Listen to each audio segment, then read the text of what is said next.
आज 14 अप्रैल है और आज है अंबेडकर जयंती।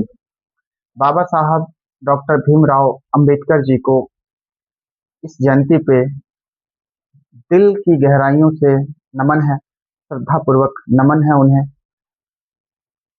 भावपूर्ण रूप से उन्हें नमन है। आज 14 अप्रैल है और आज उनकी जयंती है। हम लोग पूरे भारतवासी उनकी जयंती को मनाते हैं हर्षोल्लास के साथ। तो आज थोड़ा सा हम लोग ये जानेंगे कि वो क्या चीज़ थे। देखिए, बाबा साहब डॉक्टर भीमराव अंबेडकर की का जो जन्म हुआ, वो एक बहुत ही ऐसे परिवार में जन्म हुआ जिसको समाज में अछूत माना जाता था। समाज में अछूत माना जाता था। लेकिन डॉक्टर भीमराव अंबेडकर जी यानी बाबा साहब हमारे, वो बचपन से ही पढ़ाई लिखाई में काफ़ी माहिर थे, काफ़ी तेज तर्रार थे और उनके जीवन में काफ़ी ज़्यादा समस्याएं आई, संघर्ष आया, लेकिन वो हर चीज़ को सहते हुए उन्होंने पढ़ाई की और वो अपने जीवन में काफ़ी सफलता हासिल की। उनकी पढ़ाई केवल उनके लिए नहीं, बल्कि पूरे राष्ट्र के लिए काम आया। वो एक व्यक्ति थे जिन्होंने पहली बार महिलाओं के लिए आवाज़ उठाया। वह एक अकेला व्यक्ति थे जिन्होंने समाज में छुआछूत को खत्म करने के लिए आवाज़ उठाया, दलितों के लिए आवाज़ उठाया, वंचितों के लिए आवाज़ उठाया और उनकी हस्ती बहुत बड़ी थी। आज उसी महान व्यक्ति का जन्मदिन है, जयंती है और इस जयंती पे हम लोग काफ़ी खुश हैं। ऐसे महान व्यक्ति का जन्म उत्सव जो है वो रोज-रोज मनानी चाहिए, क्योंकि ये एक ऐसे व्यक्ति थे जिन्होंने समाज को शिक्षित बनाने का संदेश दिया, संगठित करने का संदेश दिया और संघर्ष करने का संदेश दिया। ये किसी समुदाय विशेष के नहीं, बल्कि ये पूरे राष्ट्र के थे और ये पूरे राष्ट्र को कह रहे हैं कि शिक्षित बनो, संगठित बनो और संघर्ष करो। इसका मतलब है ये पूरे देशवासियों को कह रहे हैं। ये पूरे देशवासियों को क्या कह रहे हैं? शिक्षित बनो। सभी देशवासियों को क्या कह रहे हैं? शिक्षित बनो और संगठित बनो और संघर्ष करो। जिस व्यक्ति के जीवन में संघर्ष नहीं है, वो व्यक्ति मर गया है। इसीलिए आपके जीवन में संघर्ष होना बहुत जरूरी है। अगर आपके जीवन में संघर्ष है, तभी पता चल पाता है कि आप जिंदा हैं, आप जीवित हैं। डॉक्टर भीमराव अंबेडकर जी हमारे संविधान के शिल्पकार थे। उन्होंने ऐसा संविधान में क्या किया कि उन्हें संविधान निर्माता की उपाधि मिली। संविधान के निर्माण में केवल बाबा साहब ही नहीं थे, बल्कि बहुत सारे सदस्य थे, काफी बुद्धिजीवी सदस्य थे। भारत का जो संविधान है वो कई सदस्यों ने मिलकर बनाया। फिर बाबा साहब को संविधान का शिल्पकार क्यों कहा जाता है, संविधान का पिता क्यों कहा जाता है? ये इसलिए कहा जाता है क्योंकि संविधान सभा में सबसे पढ़े लिखे व्यक्ति बाबा साहब भीमराव अंबेडकर जी थे। और भी लोग पढ़े लिखे थे, लेकिन ये कुछ ज्यादा ही डिग्रियां प्राप्त किए हुए थे। इनकी डिग्रियां अलग अलग यूनिवर्सिटी से प्राप्त हुई थी। इन्होंने कोलंबिया यूनिवर्सिटी से पीएचडी की डिग्री प्राप्त किया। लंदन स्कूल ऑफ इकोनॉमिक्स से इन्होंने डॉक्टर ऑफ साइंस की डिग्री प्राप्त किया और ऐसे कुल मिलाकर के इनके पास 32 डिग्रियां थी और ये काफी पढ़े लिखे व्यक्ति में से एक थे। और भी लोग पढ़े लिखे थे, लेकिन इन्हें फादर क्यों कहा जाता है कॉन्स्टिट्यूशन का, संविधान का? ये इसलिए क्योंकि बाबा साहब ने ही पहली बार संविधान में स्वतंत्रता स्वतंत्रता की बात की, समानता की बात की, कानून के समक्ष सभी समान हैं इसकी बात की, सामाजिक न्याय की बात की और महिलाओं को अधिकार दिलाने में उन्होंने बहुत ही बड़ी भूमिका निभाया। इसलिए उन्हें संविधान का पिता कहा जाता है। वो इतना ही काम नहीं किए, बल्कि ड्राफ्ट मसौदा जो होता है कि संविधान में जितने भी प्रावधान जुड़ेंगे, जितने भी आर्टिकल्स जुड़ेंगे, जितने भी अनुच्छेद जुड़ेंगे, वो आर्टिकल्स अलग अलग लोगों से लिया गया, अलग अलग लोगों के विचारों से लिया गया, अलग अलग देश के विचारों से लिया गया, लेकिन हर एक आर्टिकल्स बाबा साहब ही पास करते थे और उनको संविधान में प्रस्तुत करते थे। यानी कि जितने भी आर्टिकल्स लिए गए वो सब किससे होकर गुजरे हैं? अलग अलग लोगों का देन है। वो किससे होकर गुजरा है बताओ? बाबा साहब भीमराव अम्बेडकर जी के विचारों से होकर गुजरा है। उन्होंने ही पास किया और उन्होंने ही सजाया संविधान को। उनके अध्यक्षता में ही संविधान हमारा सजा है। वो अकेले कुछ नहीं कर सकते थे संविधान निर्माण में, वो अकेले कुछ नहीं कर सकते थे। सबों का सहयोग है। सभी हमारे लिए सम्मानित व्यक्ति हैं, सभी सम्मानित व्यक्ति हैं, क्योंकि आज बाबा साहब की जयंती है, इसलिए मैं उनके बारे में ज्यादा कुछ कहूंगा। तो बाबा साहब जो है वो क्या कहते थे समाज को? समाज को वो कहते थे कि तुम महान जन्म से नहीं, अपने कर्म से बनो। कर्म से ही इंसान क्या बनता है बताओ? महान बनता है। वो बताए कि आपकी पढ़ाई ही, आपकी शिक्षा ही आपका सबसे अच्छा मित्र है, क्योंकि ये जो पढ़ाई और शिक्षा है ये आपका साथ कभी भी नहीं छोड़ता है। तो उनके विचार बहुत महान थे। वो एक ऐसे समाज में पले बढ़े जहाँ पे छुआछूत बहुत अधिक था। छुआछूत के लिए उन्होंने लड़ाई लड़ी। उनकी कहानियां अगर आप पढ़ोगे तो आज भी रो दोगे कि समाज हमारा जो है, हमारा जो भारतीय समाज है, वो असल मायने में कुछ कारणों से कुछ बुरी प्रथाओं का शिकार हो गया था। हमारा समाज जो हमारा भारतीय संस्कृति है वो काफी महान है, लेकिन कुछ कारणों से हमारे समाज में छुआछूत जैसे, भेदभाव जैसे कुछ कुप्रथाएं आ गई थी और उनका वो शिकार हुए थे। एक अकेला डॉक्टर भीमराव अंबेडकर जी ने लड़ाई लड़ी और इस लड़ाई से उन्होंने जीत भी हासिल किया और वो जीत हम सबों के लिए एक वरदान साबित हुआ और आज हम सभी लोग उन्हीं के मार्गदर्शन में पढ़ाई किए, हम लोग शिक्षित हो रहे हैं, संगठित हो रहे हैं। तो केवल एक समुदाय को शिक्षित नहीं बनाना है, केवल एक समुदाय को संगठित नहीं करना है, बल्कि पूरे भारत हमारा एक समुदाय है।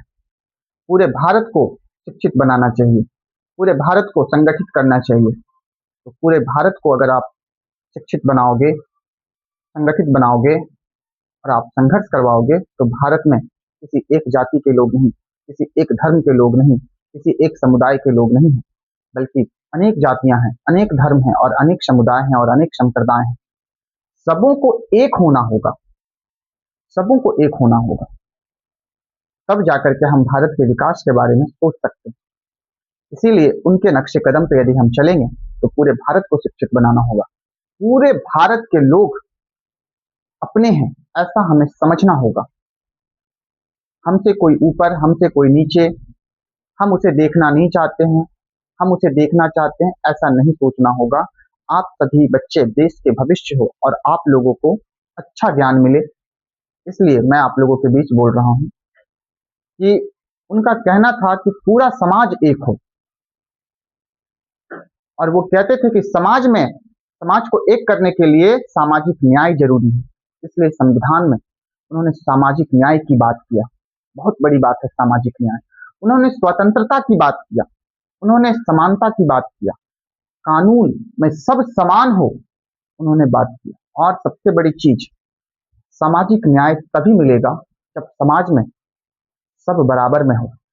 लेकिन छुआछूत के कारण कुछ लोग, जैसे दलित लोग, वंचित लोग, कुछ लोग, पिछड़े लोग बहुत काफी पिछड़ गए थे, तो बस उनको आरक्षण दिलाने की बात उन्होंने संविधान में किया।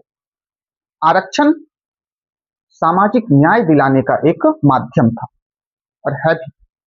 अभी भी अगर हमारे समाज में सामाजिक न्याय नहीं आया है तो आरक्षण अभी भी ठीक है, लेकिन जिस दिन हमारे समाज में सामाजिक न्याय आ जाएगा उस दिन आरक्षण की कोई जरूरत नहीं रहेगा। तो देखो, बाबा साहब ने बहुत सारे काम किए और उनके कामों की सराहना भी होती है। वे एक ऐसे व्यक्ति थे जो छुआछूत के शिकार हुए।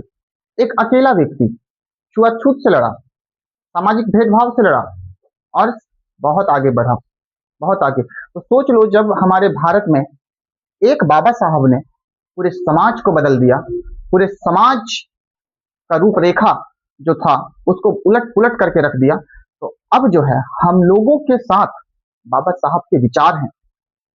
बाबा साहब एक थे तो उन्होंने पूरे भारत में क्रांति ला दी कि पूरा भारत एक हो, लोगों को सामाजिक न्याय मिले। अब हम सब में उनका विचार है, और अगर हम सब में उनका विचार है और अगर हम उनके विचारों पे चलते हैं तो फिर हमको एक होने से कोई नहीं रोक सकता है। हमको एक होने से कोई नहीं रोक सकता है। मेरे कहने का मतलब है कि पूरे भारत को एक होने से कोई नहीं रोक सकता है। अगर भारत में एकता आएगी तो हम पूरी दुनिया में अपना परचम लहरा पाएंगे। बिना एक हुए हम फिर से विश्व गुरु नहीं बन सकते हैं। तो देखो, बाबा साहब ने एक होने की बात किया और उन्होंने विश्व गुरु, देश हमारा विश्व गुरु बने, इसके लिए उन्होंने संदेश दिया। उन्होंने संदेश दिया। जब हमारा देश आजाद हो गया उस वक्त हमारे बाबा साहब को पहला कानून मंत्री भी बनाया गया, लॉ मिनिस्टर। राजनीति में उनकी रुचि नहीं थी, फिर भी वो कानून मंत्री बना। कानून मंत्री जैसे ही वो बनते हैं, उन्होंने महिलाओं को सम्मान दिलाने के लिए और पिता की संपत्ति के अधिकार दिलाने के लिए हिंदू कोड बिल लाया। संसद में हिंदू कोड बिल लाया, लेकिन उस हिंदू कोड बिल का विरोध हुआ और हिंदू कोड बिल को पास नहीं होने दिया और वो कानून नहीं बन पाया कि महिलाओं को सम्मान मिले, महिलाओं को अधिकार मिले और महिलाओं को संपत्ति पे अधिकार मिले। और जब ये कानून पास नहीं हुआ, हिंदू कोड बिल, महिलाओं के लिए ये कानून आया था, बाबा साहब को बहुत बुरा लगा और वो उसी वक्त कानून मंत्री के पद से इस्तीफा दे दिए और राजनीति से अपने आप को क्या कर लिए, दूर कर लिए, काफी दूर कर लिए।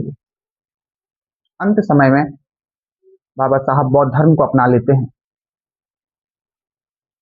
और वो बताते हैं कि बौद्ध धर्म समानता देता है, शांति देता है, इसलिए मैंने बौद्ध धर्म को अपनाया। वो अंतिम रूप से अंतिम क्षण तक वो हिंदू धर्म में थे, लेकिन उनका ऐसा मानना था कि हिंदू धर्म में अभी भी असमानता है। हिंदू धर्म किसी को ऊपर तो किसी को नीचे दिखाता है, ऐसा। लेकिन ऐसा उनका मानना था और वो बौद्ध धर्म को अपना लिए और वो कहे कि बौद्ध धर्म हमें समानता देता है, शांति देता है, स्वतंत्रता देता है, इसलिए मैं बौद्ध धर्म को अपना लिया। और वो तो अपनाए ही, लेकिन जो उनके फॉलोवर्स थे, लाखों फॉलोवर्स भी बौद्ध धर्म को अपना लिए। लेकिन स्थितियां बदली है। संविधान हम लोगों को काफी कुछ दिया है। समाज हमारा जो पहले था आज वैसा समाज नहीं है। आज हमारा समाज बहुत अच्छा है। हाँ, पहले कुछ बुराइयां थी, वो बुराइयां मिट गई हैं, धीरे धीरे मिट रही हैं अगर नहीं मिटा हुआ है तो। लेकिन हमारा समाज बहुत अच्छा था, है और आगे भी रहेगा। लेकिन कब? जब हम लोग बाबा साहब के विचारों से ओतप्रोत होंगे, उनसे प्रेरित होंगे और उनके नक्शे कदम पर चलेंगे। बाबा साहब कभी भी समाज में हिंसा भड़काने की बात नहीं किया। बाबा साहब कभी भी आपस में टूटो ये नहीं कहा, एक बनो। उनका सबसे जो मुख्य संदेश है वो यही है। क्या है? शिक्षित बनो। किसको कह रहे हैं? किसी एक जाति को नहीं, किसी एक समुदाय को नहीं, तो पूरे देशवासियों को ये कह रहे हैं कि शिक्षित बनो, संगठित रहो और संघर्ष करो। उनका ये कहना था। संघर्ष जिसके जीवन में नहीं है वो कुछ नहीं। तो इतनी बातें थी, और भी बहुत सारी बातें हैं। उनके बारे में जितना कहा जाए उतना कम है। हमारी कोई हैसियत नहीं कि उनके बारे में हम कुछ कह सकते हैं। जो भी थोड़ा पूरा ज्ञान था बस आप लोगों के बीच उड़ेलने का प्रयास किया मैंने, और इतना ही। मैं हाथ जोड़कर बाबा साहब को नमन करता हूँ। आज उनकी जयंती है। वो हमेशा अमर रहेंगे, जब तक सूरज चांद रहेगा वो हमेशा अमर रहेंगे। और वो अमर थे, अमर हैं और अमर रहेंगे ही, है ना। उनकी छवि बहुत ऊंची है। हम लोग उससे बहुत क्या ही बोले, अब उनके बारे में ज्यादा कुछ नहीं बोलना है ना। नहीं तो फिर आंख में आंसू आ जाएगा। धन्यवाद।